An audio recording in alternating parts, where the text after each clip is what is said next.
After I sacrificed everything to save his family, my husband walked out on me. His mother's smirk was the final dagger to my heart.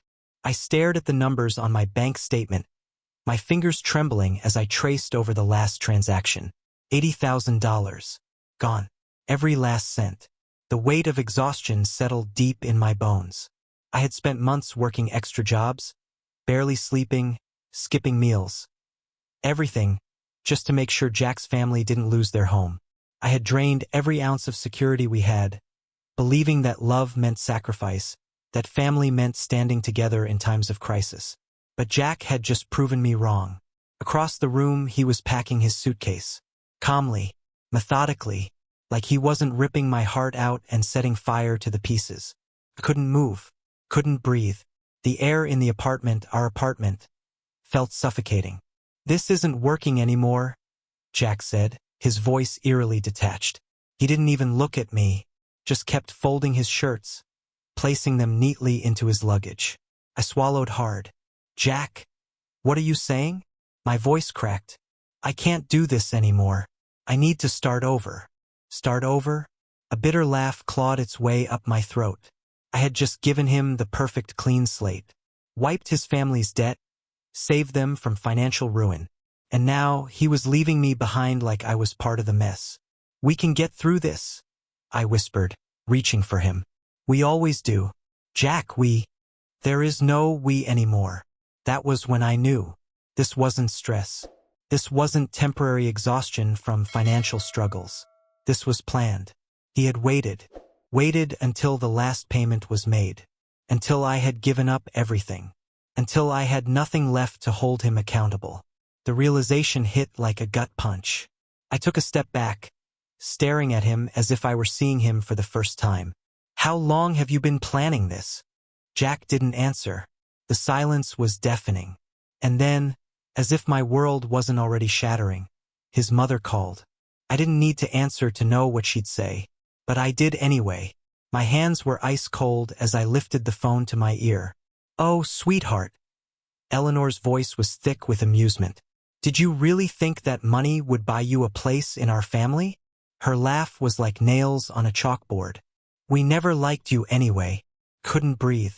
My mind blurred with disbelief, anger, shame. The call ended. Jack zipped up his suitcase. He turned to me with zero remorse, grabbed his bag, and walked to the door. I didn't stop him. Couldn't. I stood there, motionless, drowning in a silence louder than any screaming match we could have had. Jack stepped outside. He hesitated just for a second, like he was considering saying something. A goodbye. An apology. But then, just like that, he was gone. The door clicked shut behind him, and my knees buckled. I slid to the floor, the cold hardwood pressing against my skin. My entire world had just collapsed in the span of a few minutes. A single thought echoed in my mind. They thought they had won. But something inside me snapped. It wasn't heartbreak anymore. It wasn't even grief. It was rage. Rage that I had let them use me. Rage that I had believed their lies. Rage that I had sacrificed everything for people who saw me as nothing. I had been too blind, too trusting, too weak. That woman, the naive girl who had loved so deeply that she let herself be destroyed, was gone. They thought this was the end. They had no idea it was just the beginning. I used to believe in fairy tales. Not the kind with castles and magic spells, but the ones where love was enough. Where two people, against all odds, would fight for each other and come out stronger. That was what I thought I had with Jack. It all started in the university library, where I was balancing a stack of books so high that I could barely see over them. One wrong move and, whoa, careful! I felt a firm grip steady my arms just as the books tumbled. A warm chuckle followed as I looked up into deep brown eyes crinkling at the corners. "Guess it's not your lucky day, huh?" I should have been embarrassed. Instead, I laughed. "Or maybe it is," I teased. That was Jack, effortlessly charming, with a boyish grin that could disarm even the most guarded heart. We spent hours together that day, talking about everything and nothing. Our favorite books, our childhood dreams, the kind of futures we envisioned. By the time the library closed, I knew I was in trouble. And I was right. From that moment on, we were inseparable. Jack was the kind of guy who made the ordinary feel extraordinary. He'd grab my hand and pull me into a spontaneous rain dance during a summer storm, or show up outside my classroom with my favorite coffee just because. "You look tired in class today," he'd say, brushing a strand of hair behind my ear. "Needed you to know someone's thinking about you." I thought I had won the lottery. 2 years later, he proposed. It wasn't some grand, dramatic moment. No flash mobs, no extravagant gestures. Just the two of us on a picnic blanket in the park where we had our first date. "I don't have a long speech," Jack said, his voice thick with emotion. "All I know is, I want this us, forever." I didn't hesitate. Yes, it was one of the happiest moments of my life. I wish I could go back to that girl, the one who believed that love alone could conquer anything. I wish I could warn her. Before I share what happened next, the moment that left an entire room of journalists in stunned silence. I want to connect with you, my amazing viewers. Where are you watching from? Drop your country's flag in the comments below. And if you've ever had to fight for something you believe in, hit that like button, because this story is just getting started. The wedding was small but perfect. My parents, his parents, a handful of close friends. Eleanor, Jack's mother, had been polite but distant. She hugged me at the reception, her lips brushing my cheek. "Welcome to the family, dear," she murmured, her fingers cold against my back. I told myself I was imagining it, the slight stiffness in her voice, the way she pulled away just a fraction too soon. I was too happy to question it. Jack and I built a life together. We weren't rich, but we had enough. He worked in finance, I taught at a local school, and we dreamed about the future. A house, maybe a couple of kids. Lazy Sunday mornings where we'd make pancakes and dance in the kitchen. But there were cracks in the foundation long before I noticed them. At first, it was small things. Jack's hesitation when I suggested visiting his parents. The way his mother's smile never quite reached her eyes. I brushed it off, convinced that if I just tried a little harder, I'd win them over. Then came the arguments about money. Jack's career wasn't taking off as quickly as he had hoped, and the cost of living in the city was skyrocketing. We found ourselves stretching our paychecks, pushing big dreams further down the road. "We'll figure it out," I reassured him, squeezing his hand. But something about the way he looked at me, distant, distracted, made me uneasy. And then, one night, everything changed. Jack came home late. His tie was loose, his eyes shadowed. He stood in the doorway, looking at me like he was about to break bad news. "Sarah," he said, voice barely above a whisper. "I need to tell you something." I had no idea that my world was about to shatter. Jack stood there in the doorway, his fingers tightening around the strap of his briefcase. The room felt colder, like the air had been sucked out of it the moment he spoke my name. "Sarah," he repeated, quieter this time. I set down the plate I had been washing, wiping my damp hands on a kitchen towel. Something about his posture, stiff shoulders, the way his jaw clenched, sent a ripple of unease through me. "What is it?" I asked, drying my hands more out of nervous habit than necessity. Jack didn't move. He just stood there, like he was trying to gather the courage to say something I wouldn't want to hear. A pit formed in my stomach. "Jack," I prompted again, this time more urgent. He let out a breath and finally stepped forward, dropping his briefcase by the table. He raked a hand through his hair, a habit I had learned to associate with stress, with things he couldn't fix. "It's my family," he said at last, his voice low. A pause. "What about them?" Jack swallowed hard. He wasn't looking at me. Instead, his eyes drifted toward the window, out into the darkness beyond, as if somewhere in the night he'd find the right words to soften the blow. "They're in trouble." The way he said it, so final, so resigned, made my skin prickle. "What kind of trouble?" Another pause. Another breath. "Financial." The word dropped between us like a stone. For a moment I said nothing, because what was there to say? Jack had never mentioned anything about his parents struggling. As far as I knew, they were fine. His father had owned a series of businesses. His mother always carried herself like a woman who had never worried about money a day in her life. "How bad is it?" I finally asked, trying to keep my voice calm. Jack let out a bitter laugh, one that held no humor. Bad. And then, as if saying it out loud made it more real, he turned to me. They need $80,000, Sarah. Otherwise, they're going to lose everything. I blinked. I must have misheard. 80,000? Jack nodded. A dull ringing filled my ears. I had expected something bad, but not this. Not a number so large it knocked the breath out of my lungs. Underscore Jack. That's... I shook my head, trying to make sense of it. How? How did this happen? Bad investments. Loans they shouldn't have taken. A few risky business moves that didn't pan out. It's been getting worse for a while. I stared at him. And you're only telling me this now? Jack sighed, dragging a hand down his face. I didn't want to worry you. I thought they'd find a way to fix it themselves. But it's too late for that now. I took a shaky breath. What happens if they don't get the money? Bankruptcy, Jack admitted. And not the kind you recover from. Their house, their savings, everything. It'll all be gone. And they might even be facing legal trouble. The weight of his words sank in. I closed my eyes for a moment, trying to process everything. Jack's family losing everything. The same family that had never truly welcomed me. The same mother-in-law whose approval I had tried to earn for years. And yet, despite everything, I loved Jack. And because I loved him, I loved them too, or at least I had convinced myself I did. I opened my eyes. And you think we should help? It wasn't a question. It was a statement. Because I already knew the answer. Jack hesitated, like he knew how much he was asking. Sarah, I know it's a lot, but they're my family. I can't just stand by and do nothing.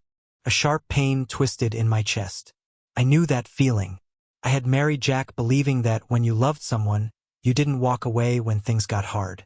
You fought for them. Wasn't that what marriage was? I swallowed, my throat dry. Where would we even get that kind of money? Jack exhaled, relieved that I hadn't immediately said no. We could pull from our savings. Our savings.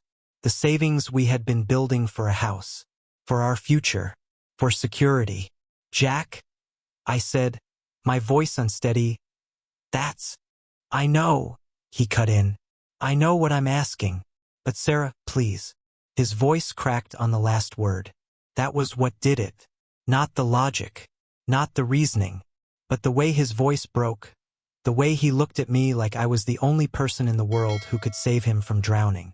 Against every instinct screaming at me to say no, I heard myself whisper, okay. Jack's shoulders sagged in relief. He reached for my hands, squeezing them tight. Sarah, thank you. I swear we'll figure this out together. I wanted to believe him. I needed to believe him. Because if I didn't, then I would have to face the truth. That this was the beginning of the end. I lay awake that night, staring at the ceiling, my mind a tangled mess of thoughts. Jack had fallen asleep almost instantly, exhausted from the weight of the conversation we'd had. But for me, sleep was impossible. My body was heavy with exhaustion, yet my mind refused to rest. $80,000. The number played on repeat in my head, like a song I couldn't turn off. It was too big, too devastating, too impossible to ignore. I turned my head slightly, watching the soft rise and fall of Jack's chest as he slept beside me. He looked peaceful, as if saying the words had unburdened him, shifted the weight onto me instead. And maybe, in a way, it had. I had said yes. But now, in the silence of our darkened bedroom, doubt crept in like a slow-moving tide. Could we really do this? Would we survive it? I squeezed my eyes shut, trying to silence the thoughts racing through my mind. We weren't rich. We were barely comfortable. Every paycheck was carefully divided: bills, savings, student loans, the future we were trying to build. And that future? It would be gone. No house, no safety net, no extra cushion for emergencies. We would be starting from zero. For them. I told myself it was the right thing to do. Because love meant sacrifice. Because when you married someone, you didn't just marry them, you married their family. Because Jack would have done the same for me. Wouldn't he? A sick feeling twisted in my stomach. I didn't want to question that. I didn't want to pull at a thread I wasn't sure I could handle unraveling. So I forced the thought down. I told myself it didn't matter. This was what good people did. And I wanted to be good. The next morning, I made the first withdrawal. The bank teller smiled politely as I slid the paperwork across the counter, her manicured fingers flipping through the pages with practiced efficiency. "Are you sure you want to do this?" she asked, looking up at me. The question took me by surprise. I hesitated, only for a second, but long enough for her to notice. "It's a big amount," she continued gently. "If you need time to think about it." "No," I interrupted, forcing a smile. "It's fine. I'm sure." She nodded, stamping the papers with a dull thud before sliding them back to me. "All right, Mrs. Walker. The funds should transfer within 24 hours. "Thank you," I murmured, tucking the paperwork into my purse. I walked out of the bank feeling lighter and heavier all at once. Lighter because the decision was made. There was no turning back now. Heavier because reality was beginning to settle in. The money we had worked so hard to save was disappearing, and we would never get it back. The first payment was enough to buy time, to stop the bleeding before it became fatal. Jack's family was relieved. His mother, Eleanor, even called me personally. "Sarah, dear," she said, her voice smooth, almost sweet. "We can't thank you enough. I know this wasn't easy for you." She wasn't wrong. It wasn't easy. But hearing her say it, that acknowledgement, however small, made it feel worth it. Maybe this would be the turning point. Maybe they would finally accept me. "Of course," I replied, keeping my voice steady. "Family helps family." Eleanor hummed in approval. "Yes, they do." Something about the way she said it sent an unexpected chill down my spine. Weeks passed, then months. Each payment chipped away at our savings, and with every transfer, I felt the ground beneath us shift. Jack took on extra hours at work. I picked up tutoring gigs, spending nights grading papers under the dim kitchen light. We barely saw each other, but I told myself it was temporary, that once the debt was gone we would rebuild, that we would be okay. But then, something changed. Jack stopped talking about the future, stopped making plans, stopped seeing me. I would find him sitting in the living room long after I had gone to bed, staring at nothing, shoulders slumped under the weight of something he wouldn't say out loud. And when I asked if he was okay, if he needed to talk, he would force a smile, one that didn't reach his eyes, and say, "I'm fine, just tired." But I knew tired, and this wasn't it. One night, after another long shift at work, I came home to find him in the kitchen, a glass of whiskey in his hand. Not beer, not wine, whiskey. Jack never drank whiskey. "Hey," I said cautiously, setting my bag down. He didn't answer right away, just swirled the liquid in his glass, watching the amber glow under the kitchen light. "Is everything okay?" I tried again, stepping closer. He let out a breath. "Do you ever feel like you're drowning?" The question caught me off guard. "Jack, what's going on?" He took a sip, his jaw tightening. "I don't know who I am anymore." A chill ran down my spine. "What do you mean?" "I mean, this isn't what I wanted." The words sliced through me. "You mean us?" My voice was barely a whisper. Jack's eyes flickered to me. His face softened. "No, not you." He set the glass down with a soft clink, rubbing his hands over his face. I feel like I'm trapped in a life that isn't mine, like I'm living for them, and I don't know how to stop." My chest tightened. "Jack, we're doing this together. Are we?" he asked, his voice quiet. "Because it feels like you're the one holding us up." I stared at him. I didn't know what to say, because maybe he was right. Maybe I had been the one keeping us afloat. Maybe I had been the one carrying the weight of this decision. And maybe, just maybe, he had already given up. I forced down the lump in my throat. "We're almost there," I said, as much for myself as for him. "Just a little longer and then we can start over. A fresh start." Jack didn't reply. He just nodded, taking another sip of whiskey before looking away. And for the first time since this all began, I felt something crack inside me. The first payment felt like a relief, The second felt like a necessity. The third? A slow, creeping death. I didn't notice it at first, not really. When you're drowning, you don't realize how deep you've gone until your feet stop searching for the bottom. First, it was simple. Just a little here, a little there. A few thousand from our savings. A credit card bill left unpaid for a month. An investment cashed out earlier than planned. We'll rebuild, I kept telling myself. We're young. We have time. But time wasn't the problem. The problem was that there was always something else. Every time I thought we were done, Eleanor would call. Sarah, sweetheart, I hate to ask, but it's just one more thing. Just a little more and we'll be in the clear. And every time, Jack would turn to me, eyes heavy with exhaustion, shoulders hunched under the weight of his family's mistakes. We don't have to, he'd say, his voice laced with guilt. But we both knew the truth. We already had. So I nodded. I swallowed my fear, my doubt, my instincts screaming at me to stop. It's fine, Jack. We'll figure it out. I sold my grandmother's wedding ring next. I still remember standing in the pawn shop, running my thumb over the delicate engraving inside the band. Forever is ours. That's what it said. My grandfather had it inscribed before he proposed. It had been in my family for 3 generations. I sold it for a fraction of its worth. The moment the cash touched my palm, my stomach twisted, nausea creeping up my throat. But I told myself it was just a ring, just a thing, because the alternative, the truth, was too unbearable to face. We were losing ourselves in this. I was losing myself. The months blurred together. The life we had built, the life we had dreamed of, slowly unraveled. We no longer talked about buying a house. That dream had burned away the moment our savings hit zero. Vacations? Gone.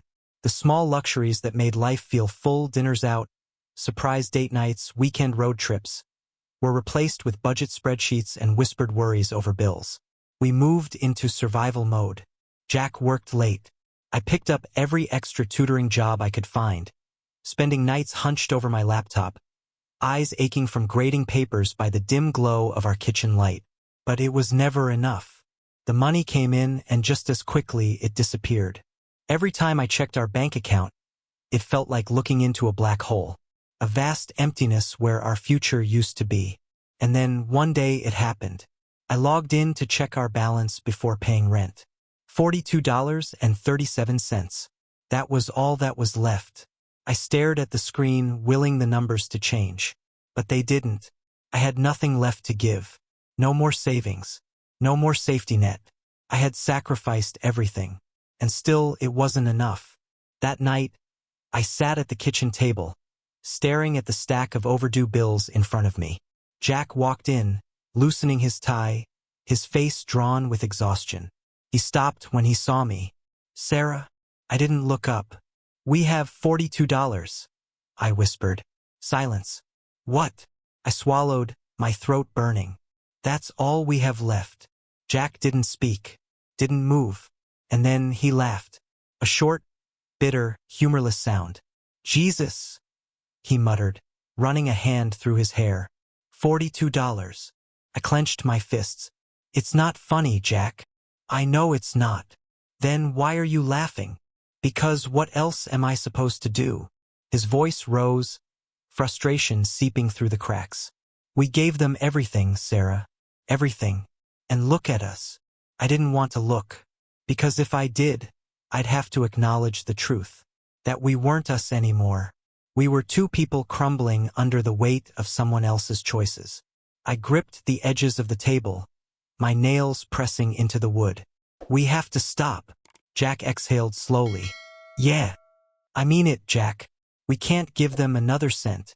I know. But the way he said it, the hesitation, the weariness, made my stomach drop. Jack. He rubbed the back of his neck, avoiding my gaze. I already sent another payment. The world tilted. You what? They needed it, Sarah. Needed it. My voice broke. Jack. We don't even have money for rent. I'll figure something out. I pushed back from the table, my chair scraping loudly against the floor. Are you serious? We have nothing left, Jack. And you what? Just decided to keep giving. They're my family, Sarah. And what am I? I shot back, my voice shaking. Jack flinched like I had slapped him. For a long moment, neither of us spoke. Then, quietly, almost too quiet to hear, he said, I don't know anymore. It was the most honest thing he had said in months. And it shattered me. That night, Jack slept on the couch. I lay awake in our empty bed, staring at the ceiling, feeling like a stranger in my own life. Somewhere along the way, we had lost each other. Or maybe Jack had stopped fighting for us long before I realized I was the only one still holding on. And the most painful part? I wasn't sure I had the strength to keep holding on either. The day I made the final payment, I thought I would feel relief. Instead, I felt nothing. I sat at my desk, staring at the confirmation email on my laptop screen. Transaction completed. The last of our money sent. For months, this moment had been the goal. The finish line. The thing I had been clawing toward through exhaustion and sacrifice. So why did it feel like I had just made the biggest mistake of my life? I exhaled slowly, shutting my laptop with a soft click. It's done? I murmured to myself, the words tasting hollow on my tongue. Jack should have been home by now. I glanced at the clock. 7:48 p.m. Another late night at the office, I supposed. I had spent so many nights waiting for him lately, waiting for us to feel like a team again. But waiting had only led me here. Alone. I picked up my phone and, for the first time in weeks, I dialed Eleanor's number without her calling me first. She answered after 3 rings. Hello. Eleanor, it's Sarah. A pause. Oh, Sarah. What can I do for you? I blinked. I had expected something, relief, gratitude, maybe even a small acknowledgement of what we had sacrificed for them. But her tone was distant, polite but detached. I swallowed the lump rising in my throat. I just wanted to let you know the last payment went through today. The debt is officially cleared. Another pause. Oh, good. That was it. No thank you. No recognition of what it had cost us. I'm glad we could help, I said slowly, feeling ridiculous for expecting anything more. Yes. Well, it was a difficult time for all of us, Eleanor replied smoothly. All of us. Like she and I had suffered the same way. Like I hadn't spent months breaking myself apart to fix their mistakes. A sharp bitterness twisted inside me. I assume things will be better for you now. I pressed, my voice tight. Jack and I can finally focus on rebuilding. A non-committal hum. Yes, I suppose you can. Something about her tone made my skin prickle. Eleanor, I said carefully, I hope you understand what we've done for your family. Jack and I gave up everything to help you. I needed to hear her say it. Needed to hear something that made all of this worth it. But Eleanor just sighed, as if I were burdening her with this conversation. Sarah, dear, I know you're young, but surely you understand how the world works by now. Family helps family. That's just the way things are. My breath caught in my throat. That's just the way things are. Like we hadn't just rescued them from financial ruin. Like I hadn't just sold pieces of my own future to ensure they still had theirs. I gripped the edge of the counter, knuckles turning white. And what about us, Eleanor? What happens to Jack and me now? A beat of silence.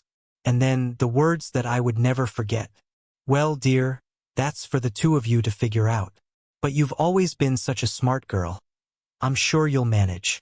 Something inside me snapped. I had given her everything, and she couldn't even spare a simple thank you. I don't remember what I said before hanging up. Maybe nothing at all.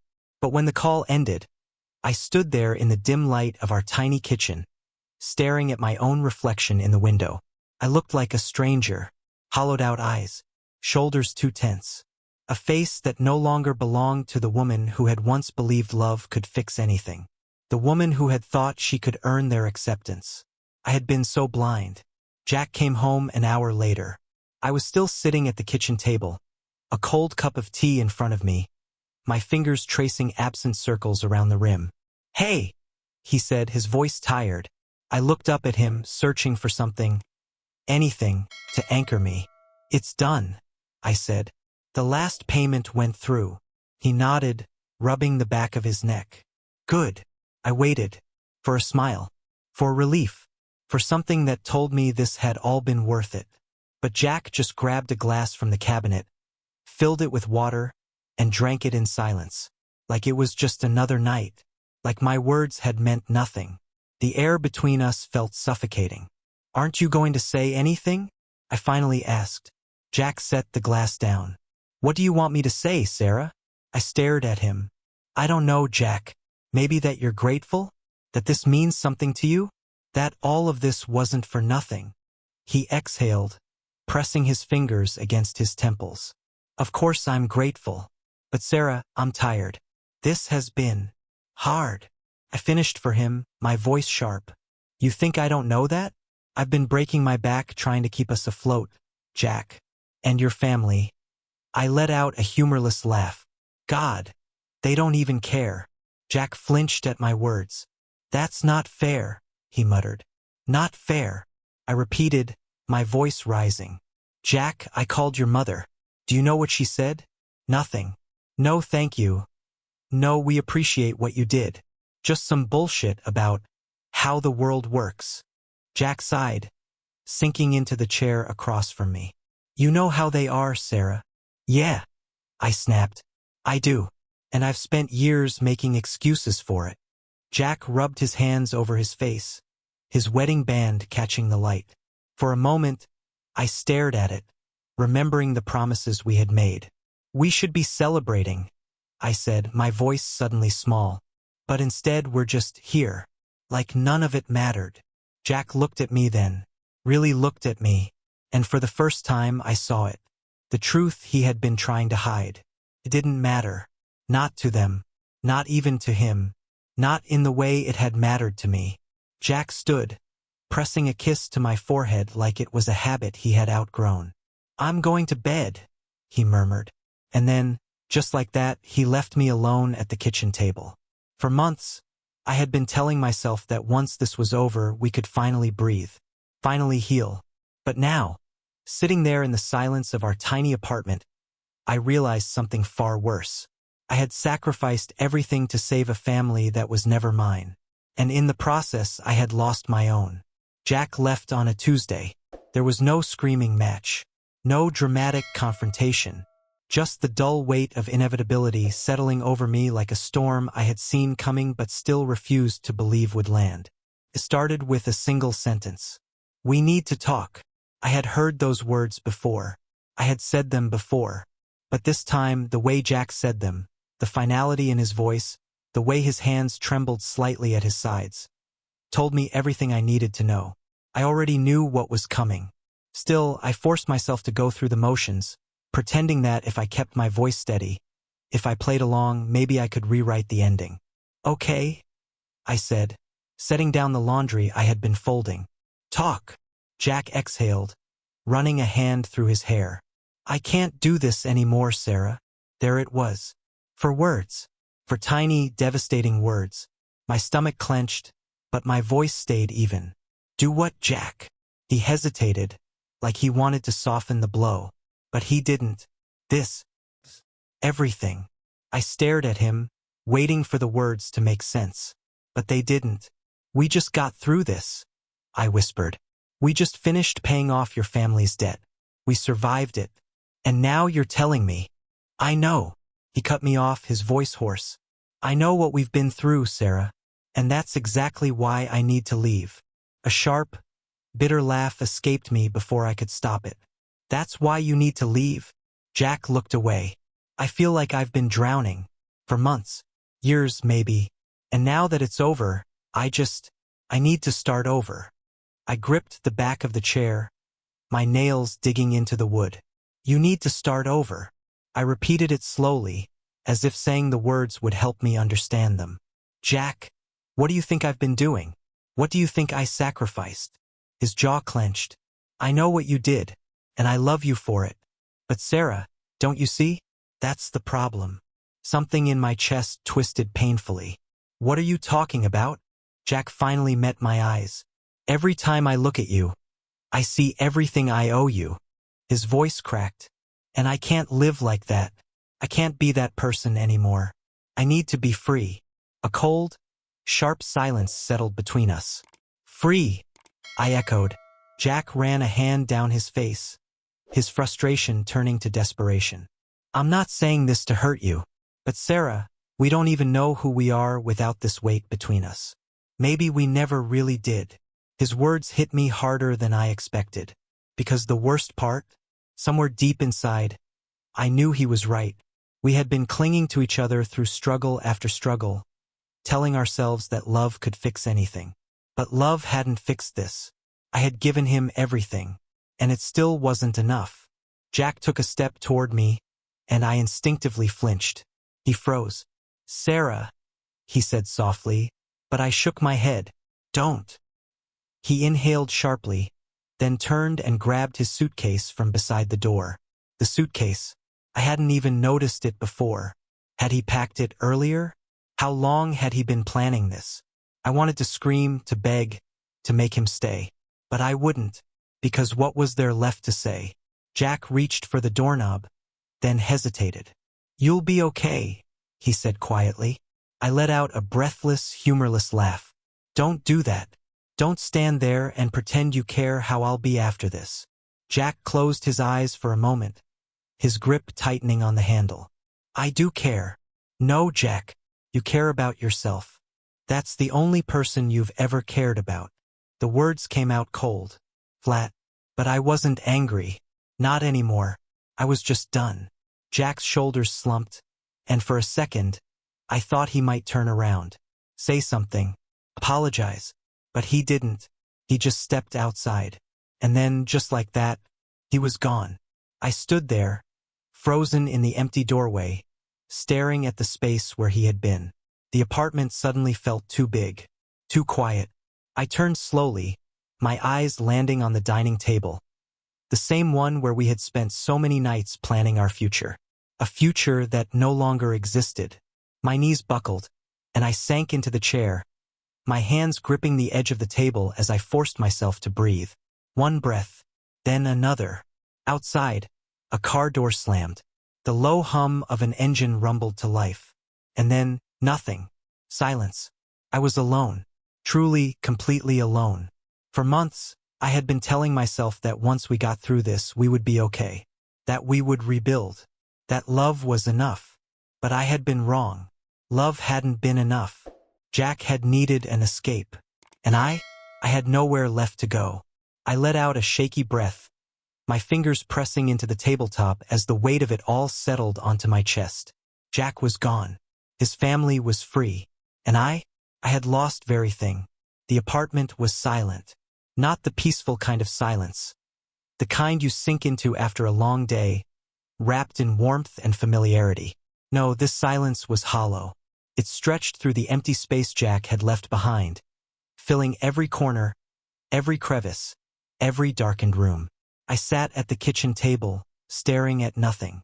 My hands lay motionless on the surface, fingers slightly curled, as if my body had forgotten what to do with itself. Jack was gone, and yet the weight of him was everywhere. His coffee mug sat in the sink, a dark ring staining the inside. His jacket still hung on the hook by the door. A single sneaker was tucked haphazardly near the couch, as if he had meant to grab it but forgotten in his rush to leave.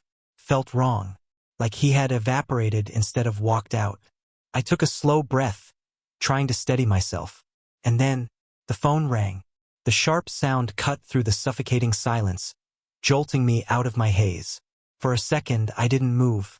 Then, like a puppet on invisible strings, I reached for the phone, my fingers shaking as I lifted it to my ear. Hello. A pause. Then, a voice that sent ice down my spine. Oh, sweetheart. I was wondering when you'd call. Eleanor. I gripped the phone tighter, my knuckles turning white. Eleanor, I said, my voice hoarse. I didn't even know why I was surprised. Of course, she was calling. She had to make sure I knew, didn't she, that she had won. I assume Jack has left by now, she continued smoothly. I told him it was the right thing to do. Dragging things out wouldn't have been fair to either of you. I felt my stomach drop. She knew. She had known this entire time. The suitcase. The detachment. The way Jack had already checked out before he even said the words. This wasn't a decision he had made alone. I squeezed my eyes shut, bile rising in my throat. You told him to leave me? Eleanor let out a soft chuckle, like I had just said something mildly amusing. Darling, don't be so dramatic. I merely pointed out what was best for him. He was miserable, you know. I could hear it in his voice every time we spoke. Miserable, like I had been the burden, like I hadn't drained my entire future to save them. I pressed my fingers to my temple, trying to breathe through the sheer rage clawing its way up my chest. We gave you everything, I whispered, my voice trembling. I gave you everything. And you still. Oh, Sarah, Eleanor sighed, her voice dripping with false sympathy. Did you really think that was going to be enough? I went rigid. The room blurred around me, my heartbeat pounding so loudly that I barely heard her next words. It was never about the money, dear. You were simply never the right fit. A harsh choke sound escaped me, like laughter, like heartbreak. You used me, I said, my voice barely above a whisper. We let you be useful, Eleanor corrected smoothly. There's a difference. I wanted to scream, to throw the phone across the room, to break something, but I didn't. Instead, a strange calm settled over me, a numbness so absolute that it almost felt peaceful. You're a monster, I murmured. Eleanor let out a quiet, pleased sigh. And you, dear, are finally catching up. I swallowed, my fingers tightening around the phone until they ached. Why are you calling? I suppose I was feeling sentimental, she mused. It's the end of an era, isn't it? I thought it would be polite to offer you some advice. I didn't respond. I just waited, knowing she wasn't done. Move on, Sarah. Find yourself a nice little job, a little life somewhere, and let this go. There's no point in holding on to something that never truly belonged to you. I exhaled slowly. That's what you think? I know it, she said simply. You were a placeholder, sweetheart, a means to an end. And now that end has been met. Placeholder, like I had never mattered, like I had been temporary. Goodbye, Sarah, Eleanor said, her voice laced with finality. Then click. The line went dead. I lowered the phone, my grip so tight that my fingers ached. For a long moment I just sat there. Then slowly I stood. My legs felt steady. My breath evened out. I walked to the mirror in the hallway and looked at myself. And I saw someone new. Someone who had been shattered but not broken. Eleanor thought this was the end.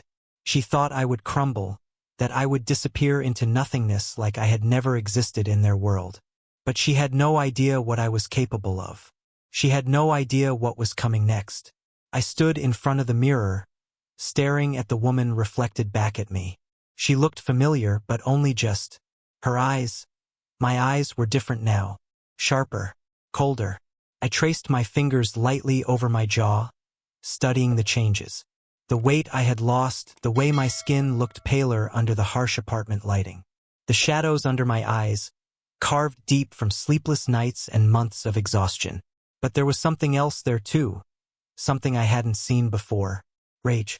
It simmered beneath the surface, quiet but lethal. Eleanor thought I would break. She thought I would disappear. Jack thought he could leave me behind, free himself from the debt that had destroyed me while he walked away unscathed. They both thought I had been defeated, but they had no idea. I turned away from the mirror, a slow, eerie calm settling over me. I had spent months, years, believing in sacrifice, believing in love, believing in them. And where had it left me? Alone, ruined, forgotten. But rage. Rage was something I could hold on to. The first thing I did was strip the apartment of Jack. Not just the obvious things, his clothes, his cologne, his razor sitting beside mine in the bathroom. Everything. The coffee mug he always used, smashed into the sink. The book he never finished reading, tossed in the trash. The sweater he had left draped over the couch, gone. I moved with precision, my hands methodical, my mind clear. Every piece of him that I removed, every trace of his presence that I erased, I felt something shift inside me. I wasn't mourning him anymore. I was purging him. By the time I was done, the apartment felt lighter. Not empty. Not broken. Mine. I stepped back, breathing in the stillness, and for the first time in a long time, I felt something stir inside me. Power. The next step was to understand. I had spent too much time being blind, too much time not knowing. Not anymore. I powered on my laptop and started digging. Jack had been transferring money to his family from our account for months, behind my back. It wasn't just the debt payments I had approved. It was more. Thousands here, thousands there, disguised as investments, as emergency expenses. I stared at the transaction history, my fingers tightening into fists. How long had I been a fool? I clicked deeper. The withdrawals had started before Jack even told me about the debt. Before he had looked me in the eyes and lied. He had been preparing for this. I sat back, my pulse steady, my breathing even. I should have felt devastated. But I didn't. I felt ready. I had spent months fighting for him. Now I would fight for me. The third step? Reinvention. I couldn't stay in this version of myself. The woman who had trusted too easily, loved too blindly, and sacrificed too willingly. She was dead. So I built someone new, someone stronger. I started small. A new haircut. Sleek, sharp. Nothing like the soft waves Jack had always run his fingers through. A wardrobe that didn't say wife or caretaker, but power. I traded soft fabrics for structured blazers, gentle colors for deep blacks and striking reds. Every change I made was deliberate, every detail crafted with purpose. Because this wasn't just about looking different. It was about becoming different. I was done waiting for life to be fair. I was done believing that if I just gave enough, loved enough, endured enough, things would fall into place. Now, I was taking control. The final step? Plan. Eleanor had called me a placeholder. She had treated me like I was temporary, expendable. She had taken from me, bled me dry, and then tossed me aside without a second thought. Jack had walked away without a backward glance, believing he was free. They were both wrong. I wasn't gone. I wasn't broken. I was coming back. And when I did, they would never see it coming. The first step of revenge wasn't rage. It wasn't destruction. It was patience. I had spent months reacting, trying to survive under the weight of their choices. But this would be different. This time I was in control. Eleanor had spent years playing chess while I had been playing house. She had moved her pieces carefully, calculated every risk, and in the end, she had gotten exactly what she wanted. She thought the game was over, but she had made one fatal mistake. She underestimated me, and now it was my turn. The first thing I did was disappear. Not literally, I didn't vanish into thin air or leave town overnight. No, my disappearance was more subtle, more strategic. I stopped answering calls from mutual friends, deactivated social media, kept my movements quiet, my presence unseen. To Jack and Eleanor, it would feel like I had retreated, like I was licking my wounds in some dark corner, broken and defeated. Let them think that. Let them believe they had crushed me. Because the moment they stopped looking over their shoulders, the moment they thought I was nothing more than a bad memory, that's when I would strike. The second thing I did was gather information. Power wasn't just in money or status. Power was knowledge. And I needed to know everything. I started with Jack. Every email, every financial statement, every little detail I had overlooked when I was too busy trusting him. I knew he had been transferring money to his family behind my back. But what I didn't know was where that money had gone. So I started digging. Took days, but eventually I found it. A private investment account in his name. Not our name. His. And the balance? Far higher than I expected. Because Jack hadn't just been helping his family. He had been helping himself. Some of the money I had worked for, money I had thought was paying off their debts, had been siphoned off into a personal safety net. He had planned for this. He had always planned for this. A slow, dark smile spread across my lips. Perfect. Next, I turned my attention to Eleanor. She was careful. Always had been. But even the most careful people left trails. And when you stopped seeing them as a mother-in-law and started seeing them as an opponent, things became much clearer. Eleanor wasn't just wealthy. She was powerful. She had friends in high places, business connections that had kept her comfortable long after Jack's father had stepped away from their investments. But that power? It was built on secrets, on deals she thought would stay buried. Until now, I spent hours combing through old business records, charity filings, financial disclosures, every late-night email I could access. And then I found it, a string of donations to an offshore account. A shell company registered under a fake name, with transactions that didn't quite add up. Money laundering. I let out a slow breath, my fingers drumming against the desk. I had her. The third step was strategy. I wasn't going to burn them down in one move. That would be too easy, too quick. No, I wanted them to feel it, to feel the walls closing in. I wanted Eleanor to lose the power she clung to so desperately. I wanted Jack to feel what it was like to be discarded. And so I planned. Every step, every detail. I wasn't the same woman they had abandoned. I wasn't here for justice. I was here for ruin. And by the time I was done, they would have nothing left. I spent the next several weeks in the shadows, watching, learning, calculating. If revenge was a game, then I wasn't just here to play. I was here to win. I started with Jack. Jack had always been predictable, even when he thought he was being clever. After leaving me, he did exactly what I expected. He ran. Not physically. He was still in the city, still going to work, still pretending that he had simply moved on. But emotionally, mentally, he had already disappeared into his next life. The new apartment, the new bank account, the new woman. That part stung at first, until I realized that she was temporary. A rebound, placeholder, just like I had been. That realization didn't hurt. It made me smile, because Jack didn't even realize that he wasn't free. He thought walking away had erased his debts. But in reality, he still owed me everything. And soon I would collect. Then there was Eleanor. Unlike Jack, Eleanor wasn't the type to run. No, she preferred to stay exactly where she was, controlling things from the top of her empire. She had wealth, connections, influence. But even queens fall, and I was going to tip her throne over. Eleanor had spent years building a carefully crafted image, one of a woman devoted to philanthropy, to business, to family. She donated to charities. She spoke at exclusive fundraisers. She curated her reputation like a piece of expensive art. And I was going to shatter it. But first, I needed leverage. I dug through everything. Old interviews, financial records, business partnerships, even the smallest, most insignificant-seeming details. Nothing was insignificant, because secrets, they always left breadcrumbs. And late one night, buried under months of data, I found exactly what I was looking for. A hidden offshore account, registered under a fake name, connected to a series of fraudulent donations. Money laundering. I leaned back in my chair, my fingers tapping lightly against the desk.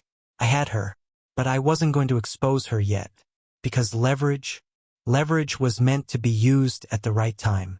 And I wasn't done collecting. The next phase of my research, the people around them. No one rose to power alone. No one stayed in power alone. And Eleanor? She had plenty of people keeping her world intact. Business partners, lawyers, associates, even so-called friends. I started tracking their movements, not in a way that would draw attention. No, I was careful, invisible.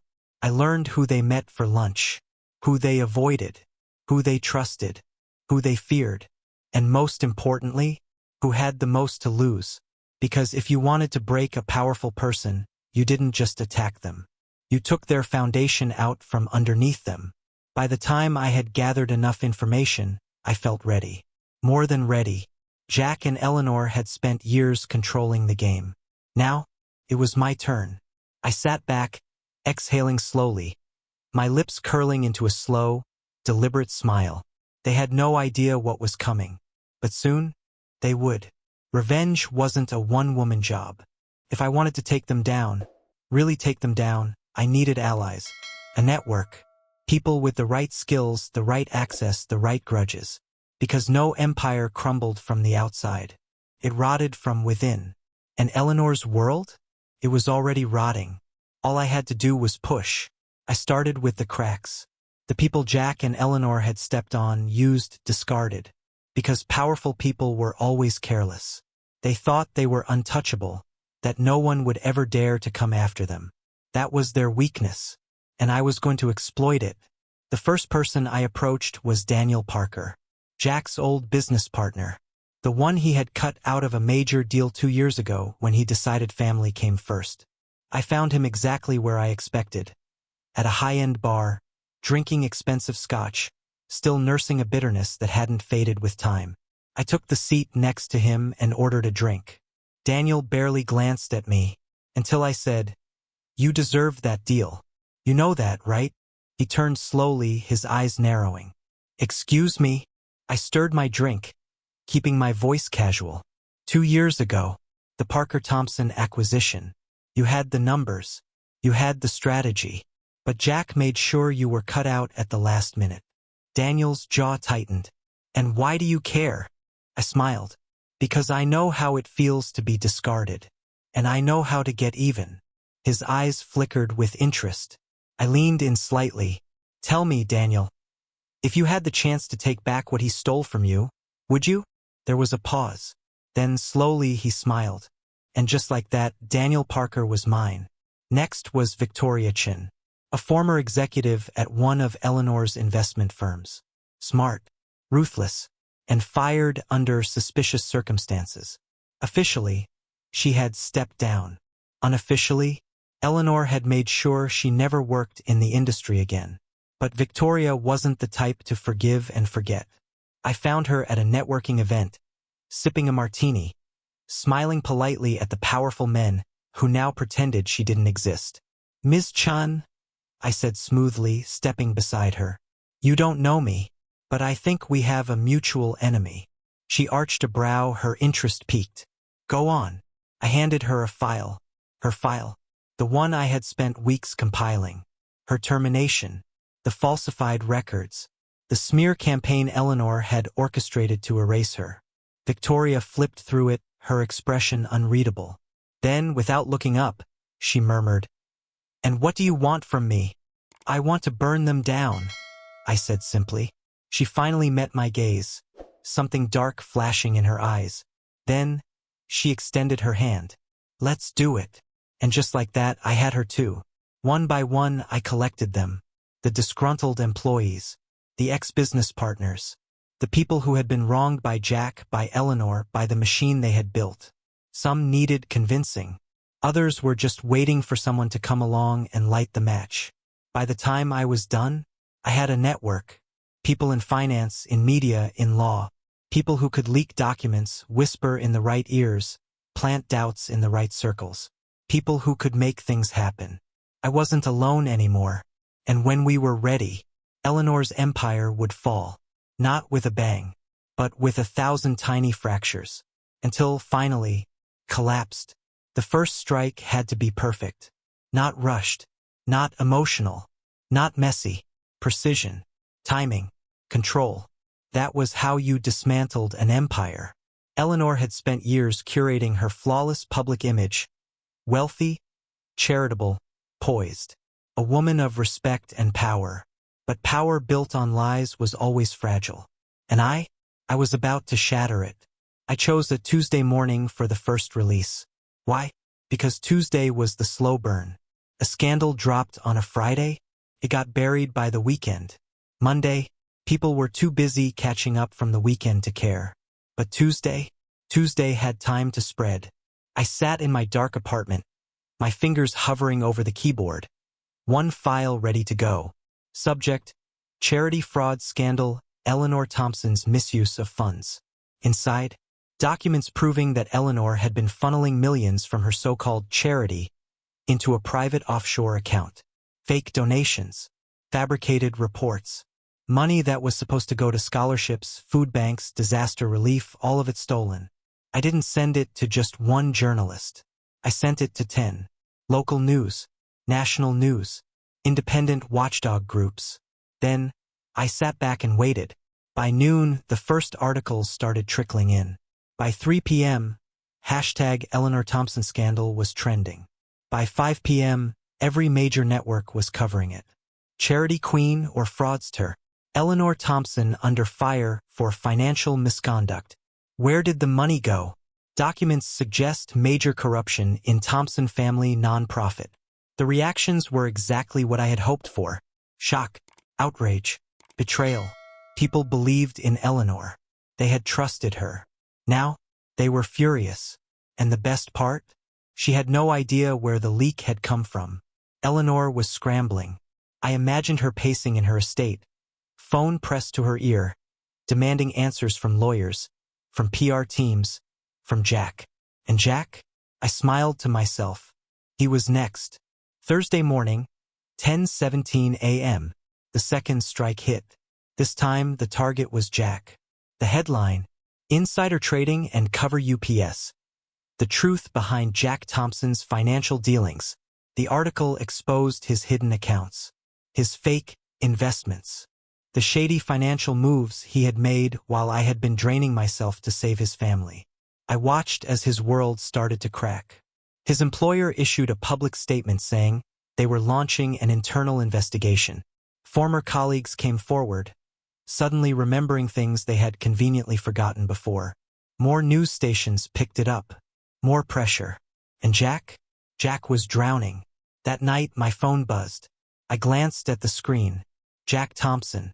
I let it ring. Once, twice. Then I hit decline. He wasn't calling to apologize. He was calling because he was losing. And I wasn't about to save him. Not this time. The next few days were a storm. Paparazzi camped outside Eleanor's estate, her once loyal supporters demanding answers. Jack's company put him on temporary leave. Banks started closing accounts. Investors pulled out. The Thompson name was no longer one people wanted to be associated with. And yet, this was just the beginning. Because public exposure was one thing. But what I had planned next would be the real destruction. The media had done its job. But if I wanted real destruction, I needed something even more powerful. The internet. Because headlines faded. People moved on. But social media was a wildfire. And once it caught flame, there was no stopping it.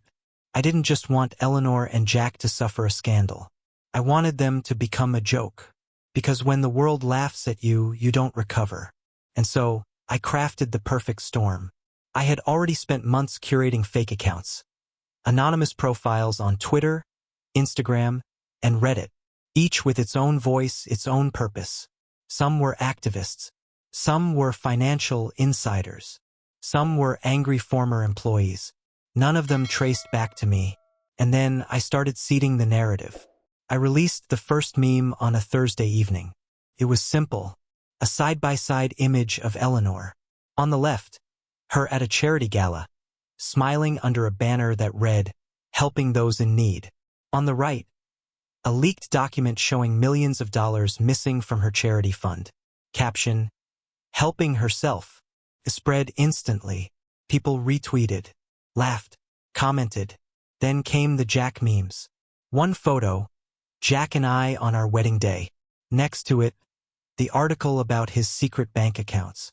Caption, "When your wife thinks she's paying off family debt, but you're building a golden parachute." By the next morning, Jack and Eleanor weren't just disgraced. They were trending. And the internet? It was having fun. People loved scandals. But they loved whispers even more. So I planted false tips in the right places, Reddit threads, blind gossip accounts, Twitter rumors. I used to work for Eleanor's foundation. You wouldn't believe the stuff I saw. I have a friend who used to be Jack's assistant.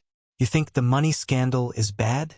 Just wait until his side chick speaks up. People started guessing, speculating, adding their own lies to the mix. And suddenly, even the things I hadn't leaked became true. Because once social media decided someone was guilty, they were. Public outrage was one thing. But if I wanted the final blow, I needed voices that mattered. So I reached out quietly. I messaged journalists, content creators, finance influencers. I gave them just enough information to pique their interest, and then I let them do the work. By the end of the week, YouTube videos were dissecting every piece of the scandal. TikToks were breaking down the fraud, the lies, the betrayal. Podcasts were discussing how Eleanor represented everything wrong with high society corruption. Jack? He became the poster boy for entitled, spineless men. And just like that, their reputations were unsalvageable. By Sunday, they had lost everything. Eleanor's investors had fled. Jack's accounts were frozen. And their last name? Permanent stain. I watched it all unfold from my quiet, empty apartment, my lips curling into a slow, satisfied smile. They had destroyed me, but I had burned them to the ground. And the best part? They still had no idea who was behind it all. Jack's world was collapsing, and he had no idea how to stop it. The first call came at 6:42 a.m. I didn't pick up. The second came minutes later. Then a third. Then a frantic text. "Sarah, please call me." I stared at the screen for a long moment, letting the words sit there, meaningless. Jack never begged, never panicked. But now he was desperate. I could imagine exactly what was happening on his end. The first leak had been bad, but the internet wildfire? That was unbearable. His name wasn't just attached to a scandal. It was attached to humiliation. The memes, the articles, the influencers tearing him apart. Jack had spent his life pretending he was important, acting like he was one of them, the wealthy, the untouchable. And now he was a joke. And he knew it. By mid-morning, Jack's PR team was scrambling. I watched as the headlines shifted. His company issued a statement saying they were cooperating fully with the investigation. His lawyer spoke about misunderstandings. Jack even tried to apologize. I saw the interview clip before it got taken down. He sat in a suit, his face pale, his usual cocky smirk gone. "I want to be clear," he started, voice strained. "This situation has been misrepresented. I deeply regret any confusion." Confusion. I almost laughed. He still thought he could spin this, that people would believe him. But it was too late, because while he was trying to explain himself, the comments section was eating him alive. "Bro, just say you got caught and go. So you regret confusion, but not, stealing? Imagine ruining your own wife's life for money just to get publicly humiliated later." By the end of the day, the video was deleted. Too much damage. Too much ridicule. Jack wasn't just failing. He was spiraling. That night, I got another text. Longer this time. "Sarah, please. I need to talk to you. Just once. I don't know what's happening. I don't know who did this. But you know me. You know I'm not a bad person." I stared at my phone, my expression unreadable. For a second, just a second, a part of me wondered if I should feel something. Pity? Remorse? But then I remembered. I remembered the way he walked away. The way he let me bleed myself dry while he lined his own pockets.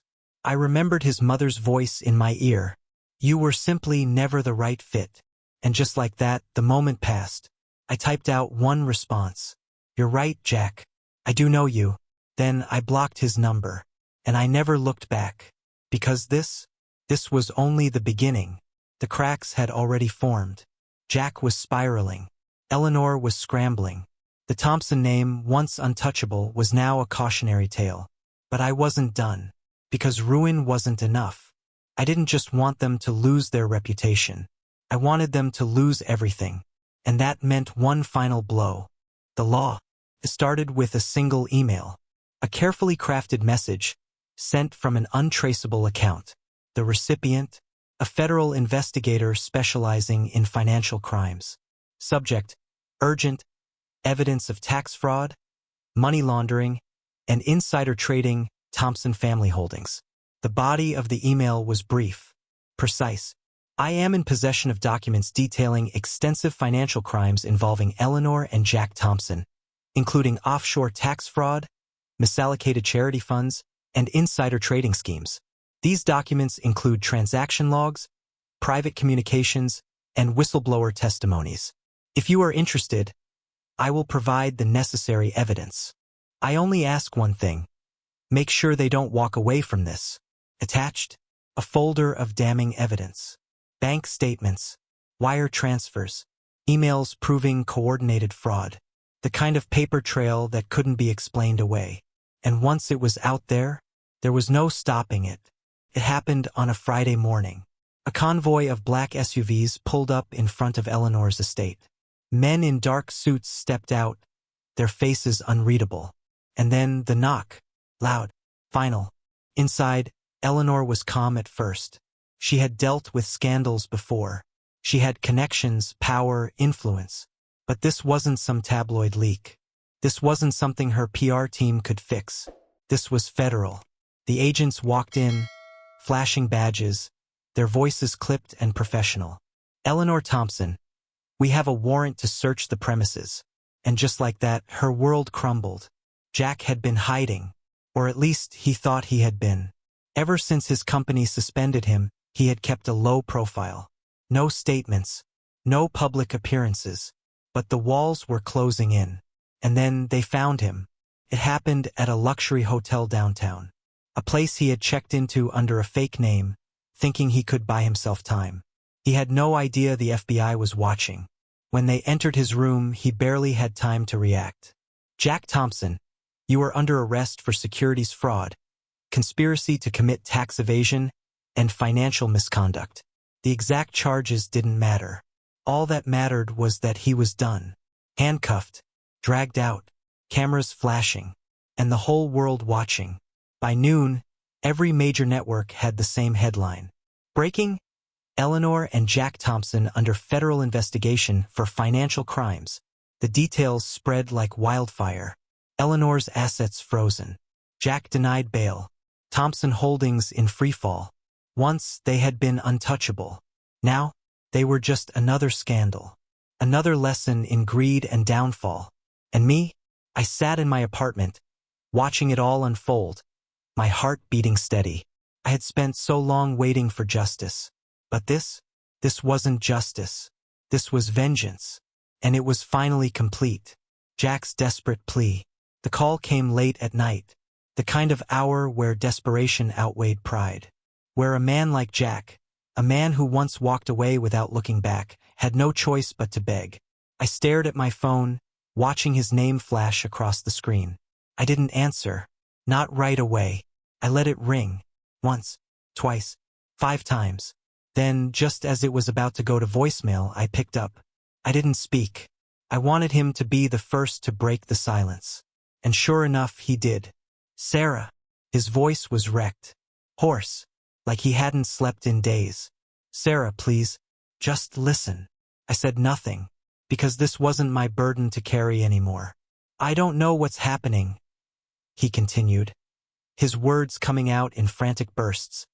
The lawyers, the investigators, they're saying things I don't understand. The money, the accounts. They think A sharp exhale. A moment of silence.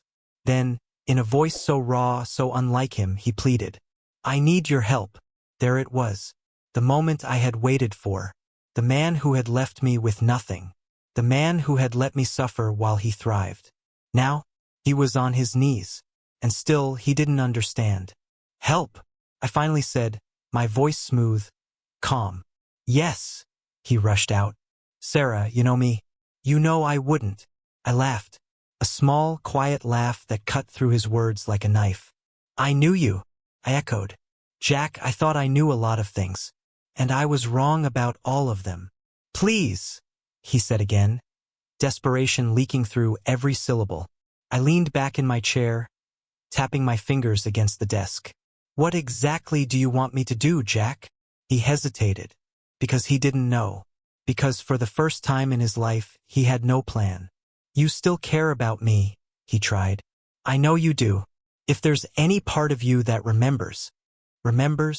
I gripped the phone tighter, my nails pressing into my palm. He thought I still cared? After everything? Jack, I said, my voice soft, deadly. The last time I saw you, you were walking out the door. The last time we spoke, your mother told me I was never the right fit. The last time I checked, You were too busy spending my sacrifices on your secret accounts to notice I was drowning.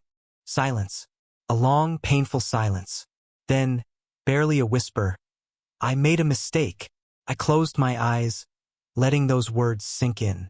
The admission, the regret, but it didn't change anything.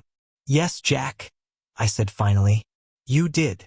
Then I hung up, and this time, I was the one who walked away. If there was one thing I knew about Eleanor Thompson, it was this. She never surrendered. Not to the press. Not to scandals. Not to her enemies. And certainly not to me. She had built an empire out of manipulation, bending the world to her will, playing the long game with effortless precision. So when the FBI raided her estate, when the media tore her apart, when her name became synonymous with corruption, I knew she wasn't done. Not yet. Not until she had made her last move. It came in the form of a sleek, cream-colored envelope, hand-delivered. No return address. I found it on my doorstep one morning, nestled between a stack of newspapers that bore headlines of her fall. I already knew who it was from before I even opened it. Inside, a single note. Sarah, meet me. One last time. An address. Time. No threats. No pleas. Just an invitation. I ran my fingers over the fine paper, my thoughts racing. Every instinct in me said to ignore it, to let her rot in whatever mess she had created for herself. But deep down I knew I had to see this through. Eleanor had ruled my life from the shadows. Now, I wanted to watch her crumble up close. The meeting place wasn't what I expected. Not some extravagant hotel suite, not her towering estate. No, she had chosen something far more deliberate. Private club. Exclusive, high-end, the kind of place where powerful people whispered behind crystal glasses. I walked in, my heels clicking against the marble floor, my presence turning heads. And there she was, sitting in a corner booth, dressed in a deep navy suit, her hair perfectly styled, her diamond earrings catching the light. She looked composed, regal even, but her eyes gave her away. The exhaustion, the weight of losing. I took my time crossing the room, watching as she lifted a glass of whiskey to her lips. Not a word was spoken as I slid into the seat across from her. And for a long moment, neither of us spoke. We just watched each other, until finally she broke the silence. I underestimated you. Her voice was steady, measured. I tilted my head slightly, letting her words settle between us. Yes, I said simply, because what else was there to say? She had seen me as a tool, a pawn, something to be used and discarded when convenient. But she had never expected me to fight back. And now, she was paying the price. She exhaled slowly, setting her glass down with careful precision. I assume you already know how this ends, she said. For me, for Jack, for everything we've built. I didn't respond, because we both knew. Her assets were frozen. The legal cases were stacking up. Jack was already in handcuffs. Her empire, falling apart piece by piece. She swirled the whiskey in her glass, watching the amber liquid move like she was calculating. Then she leaned forward slightly. Let's negotiate. I blinked. Then I laughed. The sheer audacity of it. Even now, even in ruin, she still thought she could bargain her way out. What could you possibly offer me, Eleanor? I asked, shaking my head. She smiled faintly. A future. That caught me off guard. Yours, she clarified, taking another slow sip.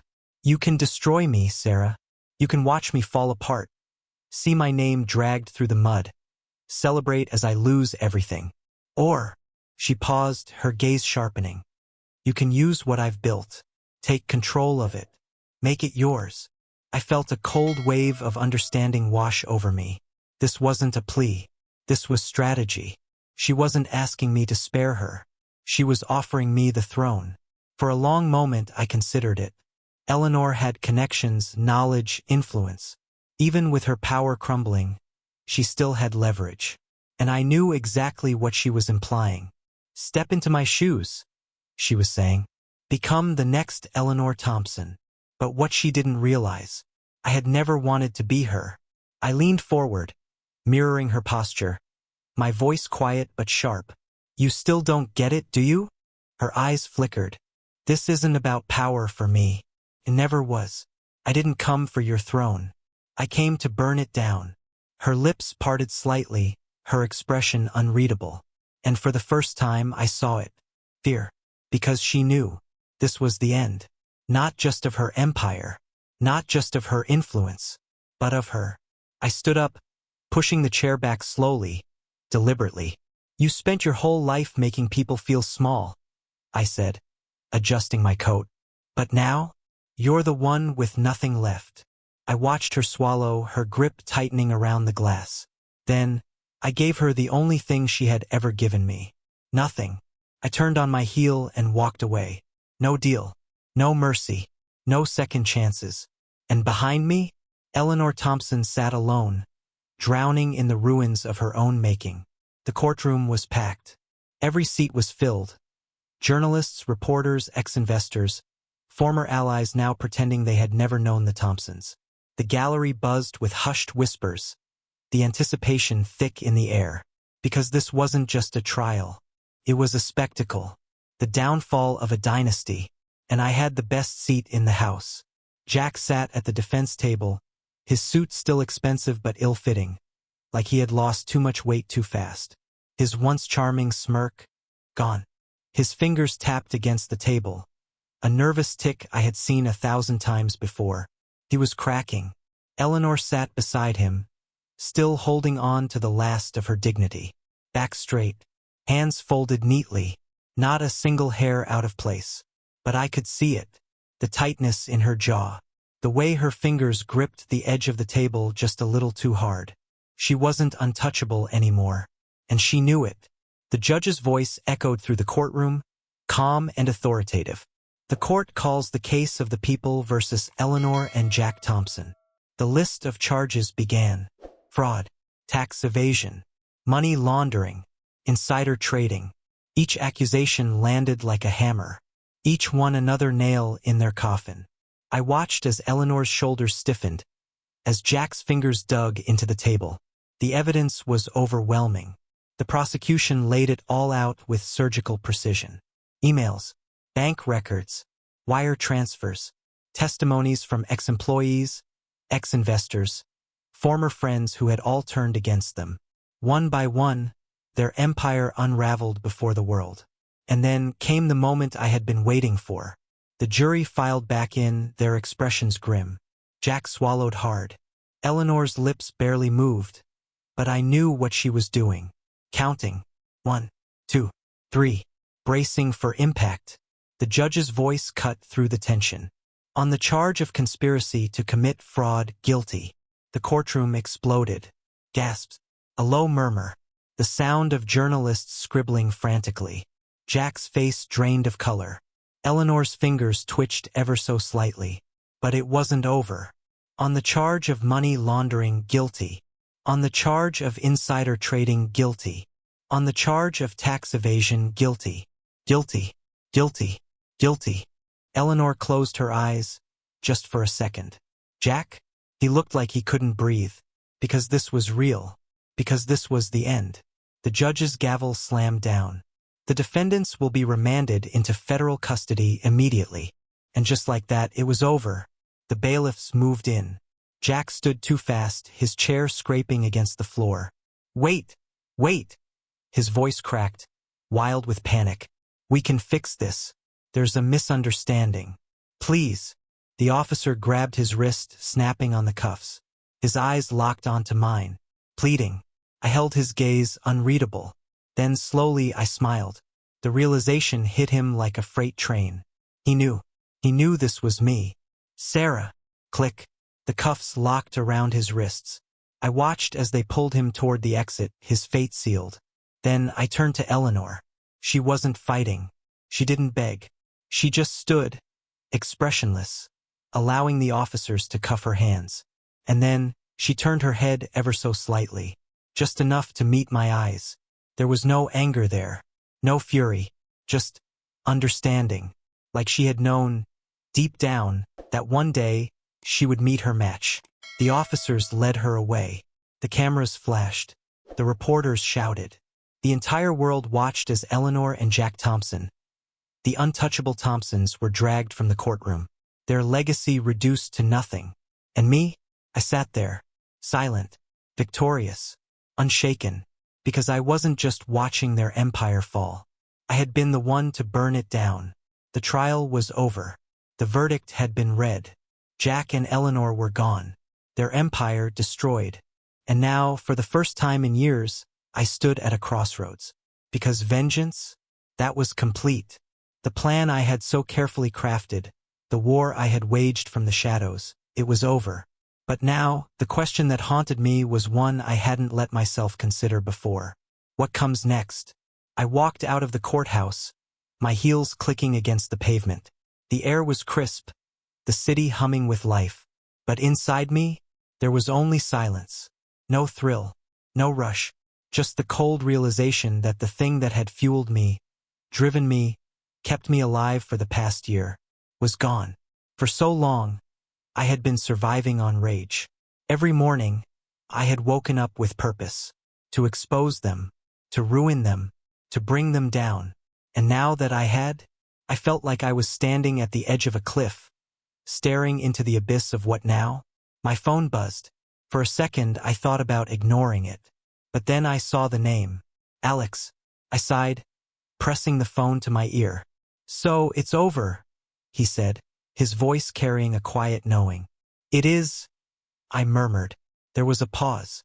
Then, softly, "And how do you feel?" I hesitated, because the truth was, I didn't know. "You got everything you wanted," Alex continued. "They lost. You won. But that's not the end, Sarah." "Then what is?" I asked, my voice barely above a whisper. Another pause. Then, just before hanging up, "That's for you to decide." That night, I stood by my apartment window, staring out at the city skyline. A year ago, I had looked at this same view and seen a battlefield. But tonight it just looked like a city. A beginning, not an end. I thought about Eleanor's offer, the throne she had wanted me to take, the power, the influence, the chance to become what she had been. For a moment, I imagined it. The boardrooms, the wealth, the whispered fear in people's voices when they spoke my name. And then I let it go, because that wasn't who I was. I hadn't destroyed Eleanor Thompson to replace her. I had destroyed her to free myself. From all of it, the corruption, the games, the hunger for power that had poisoned everything it touched. Jack and Eleanor had built their world on lies and greed.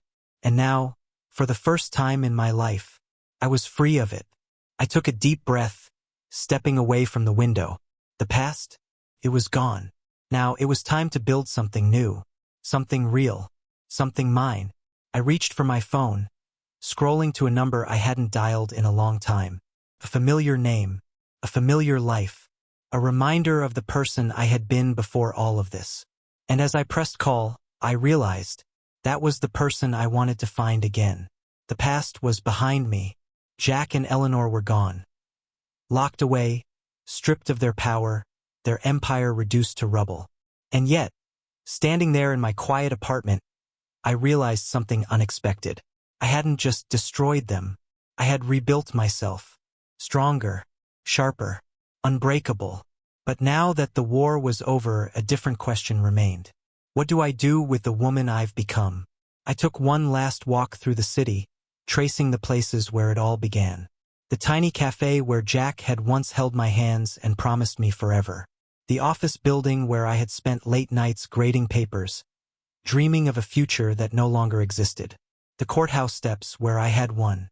Each place felt different now. Smaller, like remnants of a life that no longer fit me. I had spent so much time fighting, strategizing, burning bridges. But what I had never done, ***, not once. *** was think about who I wanted to be when it was all over. The thought settled over me, quiet but firm. I wasn't the same woman who had fallen in love with Jack. And I wasn't the vengeful storm that had brought them down. I was something new, something still unfolding. And for the first time in a long time, I wasn't afraid of that. I started small. A call to an old friend. Reconnecting with someone from the life I had left behind. A meeting with a journalist, not to leak secrets this time, but to tell my own story. A conversation with an investor, not about power plays, but about something real. Because revenge had been the fire that forged me. But purpose? That was what would sustain me. Within months, I had something new. Not a business empire. Not a scandal. But a foundation. A place where people who had been crushed by the same kind of corruption I had survived could fight back. Where they could find justice without needing to become the storm I had been. It wasn't about erasing the past. It was about building something better. Something honest. Something that didn't just destroy the monsters of the world, but kept them from rising in the first place. And as I stood in front of the first building with my name on it, the first thing that was truly mine, I felt it. Power. Not the kind Eleanor had tried to give me. Not the kind Jack had stolen. But the kind I had created. For myself. I had spent so long thinking revenge would be my final chapter. But as I looked out at the people I could help, the future I was about to shape, I realized something. This wasn't the end of my story. It was just the beginning.